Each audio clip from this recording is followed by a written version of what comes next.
రోజు కన్నా పెందలకడనే దేవాలయంలో పూజాధికాలు ముగించిన ఆలయ పూజారి రామయ్య పంతులు గారు దీనవదనంతో ముకిలిత హస్తాలతో దేవుని ముందు నిలబడి, రామయ్య తండ్రి, ఇక నిన్ను నువ్వే కాపాడుకోవాలి.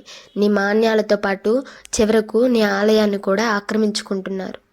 అంగ అర్థ అధికార బాలాఢ్యులు అడిగే నాదుడు లేరని అక్రమంగా ఆక్రమణలు చేస్తూ పెట్టిరేగిపోతుంటే అది అన్యాయం అంటే ఏమవుతుందోనని బెదిరి ఊరు వారు నోళ్లు మూసుకున్నారు.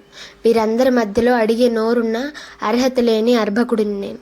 నా మాట ఎవరికి లెక్క, కానీ కళ్ళ ముందు నీకు జరిగే అన్యాయాన్ని చూడలేకపోతున్నాను. వెధవ ప్రాణం ఉంటే ఎంత, పోతే ఎంత? నా కంఠంలో ప్రాణం ఉండగా ఈ ఘోరాన్ని మాత్రం జరగనివ్వను. ఇక భారమంతా నీదే అని ధారాపాత్రలా కారుతున్న కన్నీళ్లతో మొరపెట్టుకున్నాడు రామయ్య పంతులు. రామయ్య పంతులకు ఆలయంలోని దేవరులు రామచంద్రునికి 60 ఏళ్ల అనుబంధం. భార్య పిల్లలు అనే భవబంధాలు కానీ, దాటవలసిన భవసాగరం కానీ లేని ఒంటరివాడు. దిక్కుమొక్కు అన్నీ ఆ రాముడి అని నమ్మిన ఏ దిక్కు లేని ఒంటరివాడు.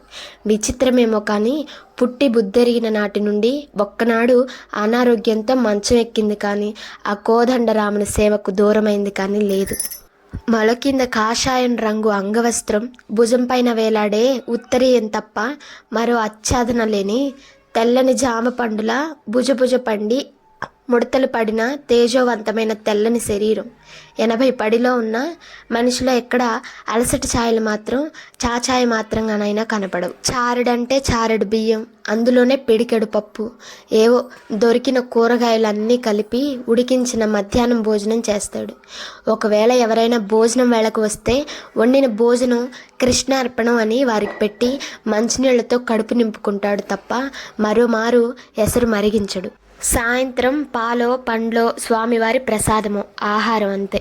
ఈ 60 ఏళ్లలో ఆ దేవాలయంలో దీపం కొండెక్కింది కానీ, నిత్యం హనుమాన్ చాలీసా పారాయణం ఆగింది కానీ లేదు.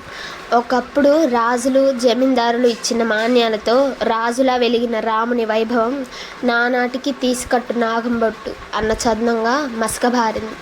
రాను రాను మాన్యాలన్నీ అన్యాక్రాంతమై అన్నీ ఉన్న రాముడు, ఏమీ లేని రామయ్య పంతులు ఇద్దరు పేదవారయ్యారు. జగతికి వెలుగైన జగన్నాథునికి, లక్ష్మీదేవిని చేపట్టిన లక్ష్మీనారాయణునికి పూట పూటకు ధూపదీప నైవేద్యాల కోసం ఎదురు చూసే దుస్థితి వచ్చింది. ఎవరో పుణ్యాత్ముని పుణ్యాన పూజారికి వచ్చే రేషన్ బియ్యము, పింఛను డబ్బులు రామునికి, రామయ్య పంతులకు ఆసరా అయ్యాయి. రామయ్య పంతులు ఫిర్యాదు మేరకు ఆ రోజు ఉదయమే దేవాలయ ఆక్రమణలను గురించి ప్రజలందరి సమక్షంలో రచ్చబండ దగ్గర విచారణ చేయవలసినదిగా జిల్లా కలెక్టర్ వారి ఉత్తర్వు. నోరు లేని రాముని కంటే నోరున్న పెద్ద పాపయ్య అంటేనే ఊరి ప్రజలకు, అధికారులకు భయం ఎక్కువ. ఈరోజు విచారణకు భయపడి ఒక్కరైనా ముందుకు వస్తారో రారో. అలనాడు బుద్ధి ఎదగని జంతువులైన కోతులు సైతం వేరొక 10 తలల రావణాసురుడిపై దండెత్తి రామునికి అండగా నిలిచాయి. కానీ కోతి నుండి పుట్టిన మనిషికి కోతి లక్షణాలన్నీ వచ్చాయి, ఒక్క స్వామి భక్తి తప్ప అనుకున్నాడు రామయ్య పంతులు. ఇప్పుడెలా? దేవుణ్ణి ఎలా కాపాడాలి? ఇప్పటికే గుడి శిథిలావస్థకు చేరుకుంది. మిగిలిన ఈ చారడు చెక్క కూడా పోతే గర్భాలయం తప్ప ఇక మిగిలేది ఏమీ ఉండదు. ఏడాదికి ఒకసారి వైభవోపేతంగా ప్రజల మధ్యలో జరిపే సీతారాముల కళ్యాణం ఇక గర్భాలయానికే పరిమితమై అందరివాడైన రాముడు కొందరివాడుగా మిగిలిపోతాడు. మరో గంట గడిచింది. పుట్టపురుగు రచ్చబండ వైపు తొంగి చూడలేదు. ఒక్క కోతి మాత్రం హనుమంతుని వల్లే రచ్చబండ వైపు పిలవని పేరంటంలో వచ్చి కూర్చొని ఉంది. రాముని బంటు ముందుగా వచ్చి కూర్చోవడం శుభసూచకం అని తనకు తాను సర్ది చెప్పుకున్నాడు రామయ్య పంతులు. అధికారులు వస్తున్నారని దండోరా వేయించారు. విచారణకు ఎవరూ రాకుంటే పాపయ్య దొర చెప్పింది చేసింది సభమేనని అందరూ అంగీకరించినట్లే అవుతుంది. అలా జరిగితే ఇక రాముని గతి? ఈ ఆలోచన రామయ్య పంతులను స్థిమితంగా నిలవనీయలేదు. రామయ్య పంతులు ఇక ఉపేక్షించి లాభం లేదనుకొని మానవ ప్రయత్నం మొదలు పెట్టాలని దృఢంగా నిశ్చయించుకొని ఊళ్ళోకి బయలుదేరాడు. దొర మనుషులు రామయ్య పంతులను చూసి పగలబడి నవ్వుతున్నారు. అయినా రామయ్య పంతులు పెరుమాళ్ళ నీదే భారం అనుకొని తన ప్రయత్నాన్ని తాను మొదలుపెట్టాడు. ముందుగా రామాయణాన్ని ఔపాసన పట్టి రామునిపై అనేక రచనలు చేసి రామాయణ అర్థాన్ని, అంతరార్థాన్ని, రామతత్వాన్ని, రాముని వైభవాన్ని సందర్భం వచ్చినప్పుడల్లా రసరమ్యంగా ప్రవచించే సోమయాజులు గారి ఇంటి నుండి మొదలు పెడితే శుభం అనుకున్నాడు. ఎవరు వచ్చినా రాకున్నా సోమయాజులు గారు తప్పక వచ్చి తీరుతారని అనుకున్నాడు రామయ్య పంతులు.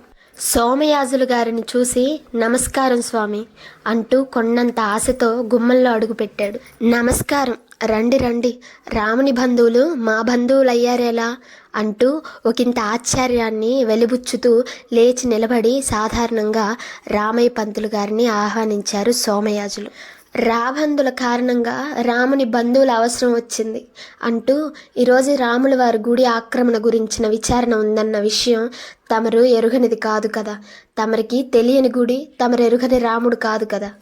తమరు ఎలాగైనా రాముని వైపు నిలబడి న్యాయం చేయించండి అంటూ సోమయాజులు గారిని ప్రాధేయపడ్డాడు రామయ్య పంతులు. చూడండి పంతులు గారు, పిల్లా జల్లా గలవాడిని. ఆ పెదపాపయ్య దొరతో విరోధం అంటే పులినోట్లో తల పెట్టడమే. ఎందుకొచ్చిన గొడవలు చెప్పండి. కృష్ణ రామ అనుకునే వయసులో కోరి కష్టాలు కొనుక్కోవడం మనబోటి వారికి అవసరమా చెప్పండి. నా మాట విని మీరు ఈ విషయాన్ని ఇంతటితో వదిలి మరో దేవాలయం చూసుకోండి. రాముడు లేని ఊరుంటుందా చెప్పండి. ఎక్కడైనా రాముడే కదా అని హితువు పలికాడు సోమయాజులు. అయ్యా, తమరేనా ఇలా పలికేది? విఘ్నులైన వారు అన్యాయాన్ని, అక్రమాన్ని చూసి మిన్నుకుండుట తగున? ప్రపంచానికి దుర్మార్గుల దుష్టత్వం వలన కంటే జ్ఞానవంతుల మౌనం వల్లనే ఎక్కువ అరిష్టం కలుగుతుందన్న విషయం తమరికి తెలియనిదా చెప్పండి అన్నాడు రామయ్య పంతులు చేతులు వినయంగా జోడించి. పంతులు గారు, అన్నింటికీ ఆ భగవంతుడే ఉన్నాడు. ఎవరికైనా పాపం పండాలి. అనుగాని చోట అధికులమని లాభం ఏమిటి చెప్పండి. నా మాట విని మీరు కూడా మౌనంగా ఉండండి. జరిగేది జరగక మానదు కదా అని వేదాంత ధోరణిలో పలికాడు సోమయాజులు. అయ్యా, గాలిలో దీపం పెట్టి దేవుడి మీద భారం వేస్తే ఎలా స్వామి? మానవ ప్రయత్నం అంటూ ఉండాలిగా. మనమేమీ చేయనిదే దేవుడు మాత్రం ఎలా సహకరిస్తాడు స్వామి? తమరికి చెప్పేటంతటి వాడినా అంటూ మరోమారు రమ్మని ప్రాధేయపడ్డాడు రామయ్య పంతులు. అలా ఎక్కే గడప దిగే గడపలా ఊరంతా కలే తిరుగుతూ అందరికీ పరిస్థితి వివరించాడు రామయ్య పంతులు.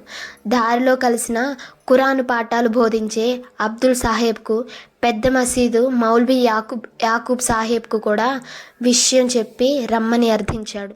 భగవంతుడు అందరికీ ఒక్కడే కదా స్వామి. ఆ సర్వాంతర్యామికి సాక్ష్యం చెప్పడానికన్నా అదృష్టం ఏముంటుంది చెప్పండి. తప్పక వస్తామని వారు అన్నారు. అలా ఊరు దాటి ఊరు చివరనున్న గుడిసెల వైపు అడుగులు వేశాడు రామయ్య పంతులు. రామ, ఏమిటి పరీక్ష? ద్వాపర త్రేతాయుగాలలో ధర్మరక్షణకు నువ్వే అవతరించావు. మరి కలియుగంలో ఎలా? ఊరూరా మానవ రూపంలో దానవులున్న ఈ యుగ రక్షణ ఎలా?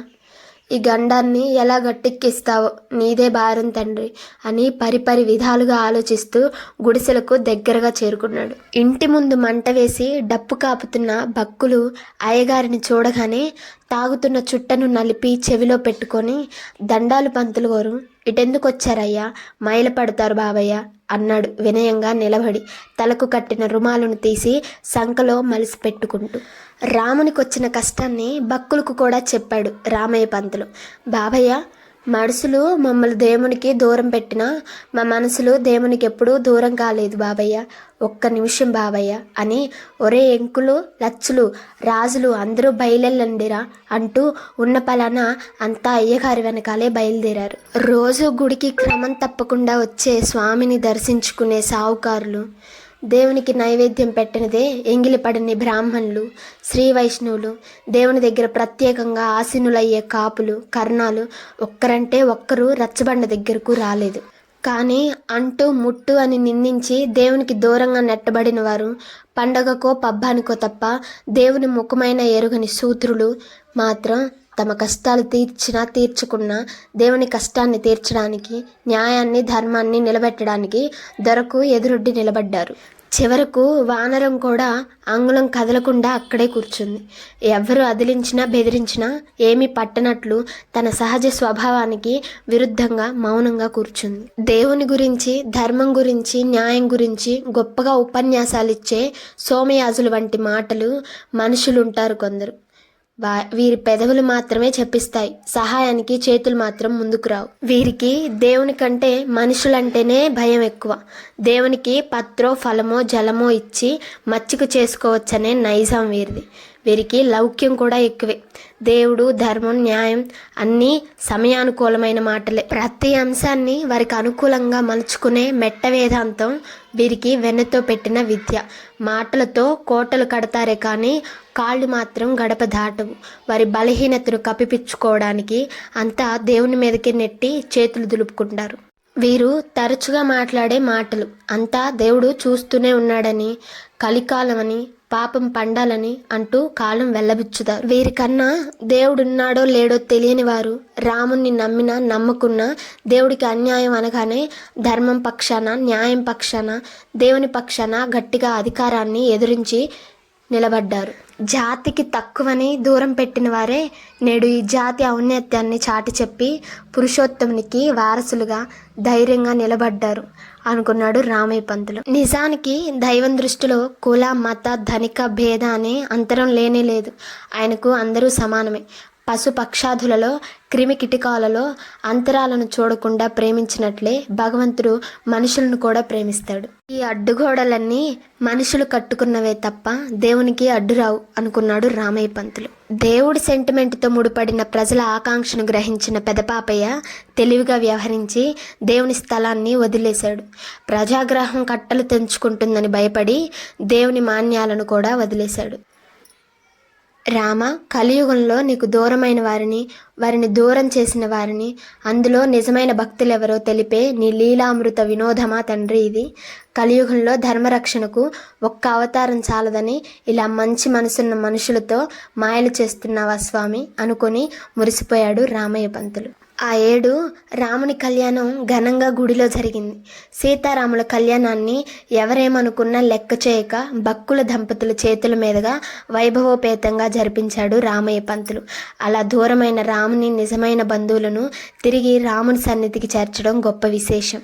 ఎప్పటిలాగానే సోమయాజులు గారు తన ఉపన్యాసంలో భగవానుడు తనకు అవసరమైన దాన్ని ఎవరితో ఎప్పుడు ఎలా చేయించుకోవాలో అలా చేయించుకుంటాడని, మనమంతా నిమిత్త మాత్రమేనని, అంతా రామేచ్ఛ అని ప్రవచించాడు.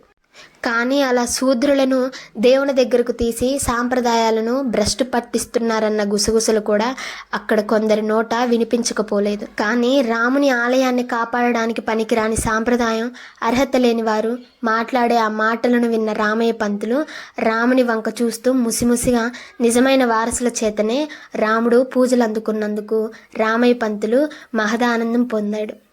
సమాప్తం. వీడియో నచ్చినట్లయితే లైక్ చేసి సబ్స్క్రైబ్ చేసుకోండి.